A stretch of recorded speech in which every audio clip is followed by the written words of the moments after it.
The Fire Catalyst is the easiest way to put yourself on a level playing field with other roamers in the current meta. It feels kind of similar to Fireweaver in terms of how it's played, but in most cases it's a stronger duelist and outnumbered roamer. It's recommended that you keep your distance from situations where you can get caught by a larger group of players, but this build is very good at outnumbered roaming, so if you do feel confident on it, feel free to take the 1v3, and if it starts to go south, then you can try to escape using a little bit of mobility and sustain. It feels fast-paced while playing it because of how much button mashing you'll be doing, but if you want to try something even more intense, I've included a second build for riskier playstyles and faster-paced playstyles later in this video, which is the Dagger Fire Air variant. So for builds and utilities, it's full Celestial, Marauder chest, Dragon legs. I prefer Zealot weapon, but really that's a pretty arbitrary choice on my part. Antitoxin is crucial here, and it would be nice if we could run other runes, but in solo world roaming this basically just equates to dying nearly every time any competent Harbinger, Condi Mirage, or any other spec that spams conditions while being hard to kill appears. I really wish ArenaNet would consider buffing a few of Elementalist's cleanses so that this wasn't necessary on nearly every world roaming build, but as things currently are, you must take Antitoxin. If you don't, you'll see quickly why it's the better choice. You're going to want to run the Cleansing Sigil and Generosity Sigil, and the Generosity will cleanse 2 conditions after it transfers the 1 condition to the enemy. So the Catalyst Heal Soothing Water is very good, and can be taken in place of Heal Signet if you prefer it. It has a cooldown of 25 seconds, or 19 if you use it inside the water sphere. It cleanses 5 conditions, or 10 with Antitoxin, and will heal for roughly 8300 health. With Heal Signet, my preferred choice, due to Arcane Restoration proccing it, it will heal for about 465 every time you swap an attunement, and roughly 214 every time you use a skill. How much it heals you over time will vary, but in general I find it still usually more than the Catalyst heal, and also just one less thing that you need to worry about managing on an already very cooldown intensive build. There's nothing wrong with taking the Catalyst heal, it's good, but by using the Heal Signet, I can dedicate a little bit more brain power to getting everything else right during a fight. We're going to take Lightning Flash for mobility and easier access to better positioning, escaping a CC. You can use it as a kind of a pseudo stun break. Fortified Earth is an excellent skill because if you use it in your Earth Sphere, by the time it's done casting, it will only have a 16-second cooldown until you can use it again, gain barrier, and block for 3 seconds with this skill. Invigorating Air, sometimes this is useful for mobility purposes and gap closing, but usually I just use it for evade uptime, whenever I really need to dodge, but am just short of having an evade ready. It's also a stun break, and you have so much stability uptime that you can just alternate between relying on Invigorating Air and Lightning Flash, as they're both basically stun breaks. Elemental Celerity, this will reset the cooldowns of your weapon set's current attunement skills, and it's more useful than it sounds. If you take the final shielding trade, you'll also get 3 blocks out of it, and when it detonates, you can also damage the opponent. In the fire trait line, we're going to be taking Burning Precision. We take this trait to proc Pyro Training's damage buff, and for a little bit of extra burn damage through the duration increase. Smothering Auras, this is non-negotiable. You have to take this trait if you want to survive solo roaming. Cleanse every time you apply an aura, and more if you detonate one.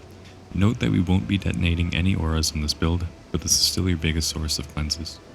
Pyro Pussy, you gain might every time you use a skill in Fire Attunement, and you can overload that might into a powerful Flame Expulsion, which is an excellent source of melee DPS. In the Arcane trait line, we'll be taking Arcane Restoration, so when you swap attunements, you will restore health. Note that this synergizes with the Heal Signet, Elemental Lockdown, or Final Shielding, so you can either gain boons when you CC enemies, or you can gain an Arcane Shield when you use the Elite. The last patch to Final Shielding made it actually worth running, so feel free to select either of those. Personally, I'm going to be taking the Final Shielding most of the time. I usually only pop the Catalyst Elite defensively, so having an extra 3 blocks on top of it is nice. Evasive Arcana. At the time of this video, this is currently bugged, but hopefully by the time you watch this video, it's fixed. The Fire Dodge is currently not working in World v World, but when it is working, what it does is you'll have damage from the Fire Attunement, Water is a heal and a cleanse, Air is a blind, and Earth is a blast finisher and a cripple. In the Catalyst trait line, we'll be taking Energized Elements. You need this trait to gain enough energy, otherwise you won't have enough fields to combo and boons to generate. Catalyst doesn't gain energy while a sphere is down. I'm not sure if that's intentional or not, but this is currently the case. You really need those attunement swaps to get energy. The bonus here is obviously that you also get Fury uptime. Spectacular Sphere, I only take this for the bigger sphere radius. The extra boons are nice, but I'd still take this if not for them. Playing a Catalyst with a small sphere feels extremely limiting, and was one of the reasons why in the beta the Catalyst suffered so much, in my opinion. The enemies aren't going to stay within range of your sphere. It's too easy to kite. The larger sphere, people understand that they simply can't kite out of your sphere too easily. It'll just make a second one wherever they go. So it's easy to look at the middle and top trait, see stat increases, and think, oh, clearly this is a better choice. But no it isn't. Just take the big sphere if you want to live. Staunch Auras, this is self-explanatory. You get stability every time you gain an aura. Super powerful trait. Take it and enjoy slapping the shit out of people who rely on spamming CC to win. So for combos and skills, a very useful combo and hammer that will save you from being bursted down many times is to use the Elite in combination with Earth 4. Usually this combo will look something like this. Earth 3, drop the Jade Sphere at the same time. Earth 5 to blast it. Earth 4, use Elemental Celerity. Earth 4 again. Earth 5 again. Blast the field again, and swap to a different attunement while it's casting so that you get the aura. You can only gain one aura from blasting a combo field per attunement swap, so this is why we swap to another attunement on the second blast. In water, sometimes you can save yourself through raw healing.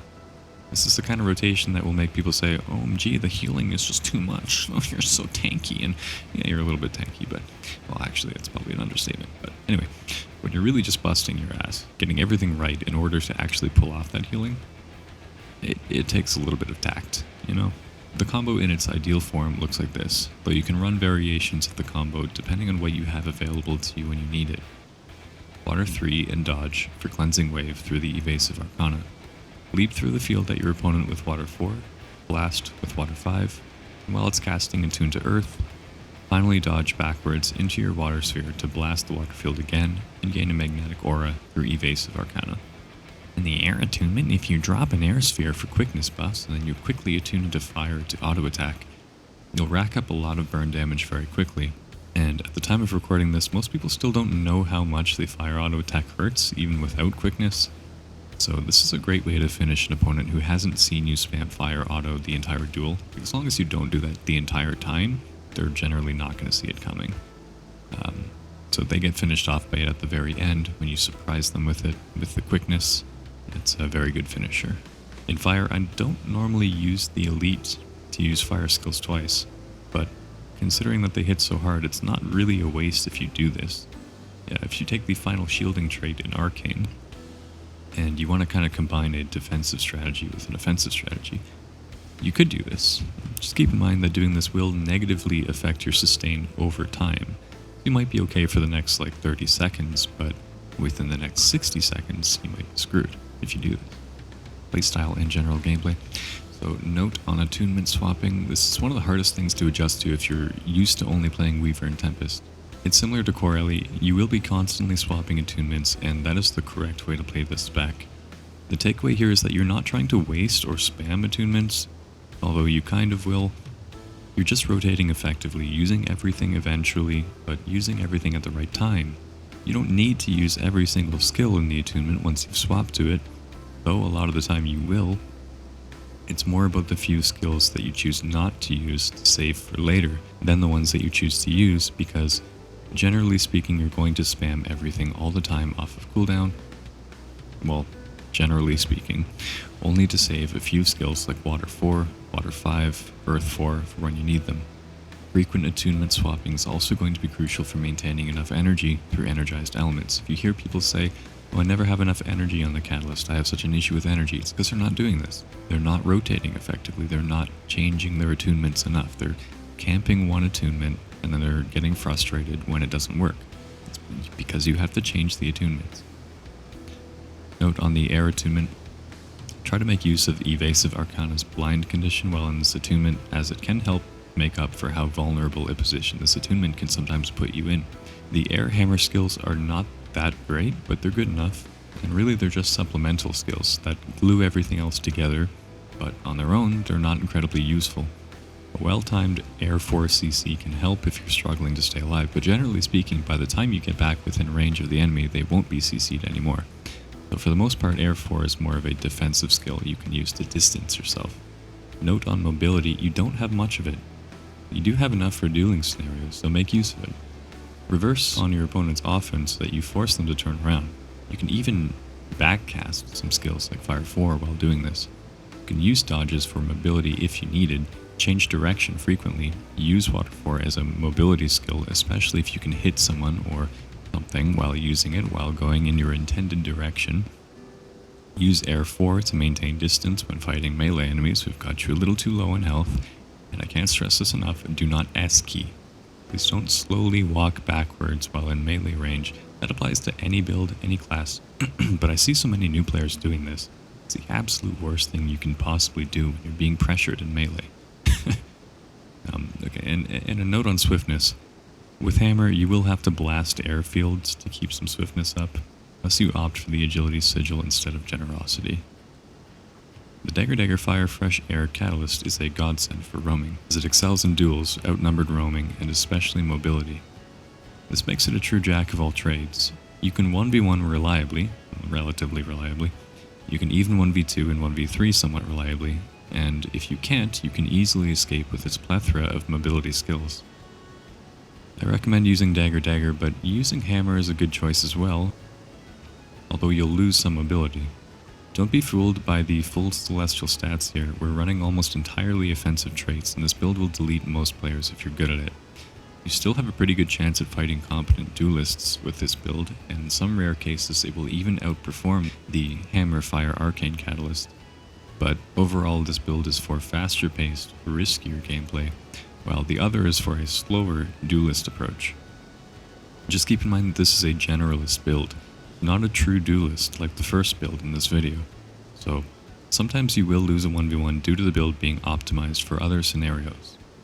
And note that there will be some things I discussed in the first portion of this video regarding the Hammer Catalyst that I won't be repeating in this section. The expectation for those who are interested in playing this build is that you are already reasonably competent with Elementalist and or Catalyst, because this build is a bit more difficult and nuanced, and a lot of your success on it will come just from practice. So the build is full Celestial. Optionally, you can swap out one or two pieces to something Glacier, but it's not always necessary. We're going to take the Antitoxin Rune again, the Cleansing Sigil and the Generosity Sigil again, but optionally you could run Torment and Doom for memes. It's actually really good on this build, except you'll obviously have less cleanse up time. If you can deal with that, if you know how to deal with that, then you're not fighting something that's super condi spammy, then that will work in your favor. For swiftness uptime, blasting your air sphere's lightning field every once in a while will keep it going, but if you find you need more, you could always run Agility Sigil since you don't have much swiftness outside of Air 5 and blasting lightning fields. We'll be taking the Heal Signet, Lightning Flash, Earth Shield, Arcane Shield, and Elemental Celerity. Since we're taking the Earth Shield, you could swap Burning Precision for the Conjurer trait.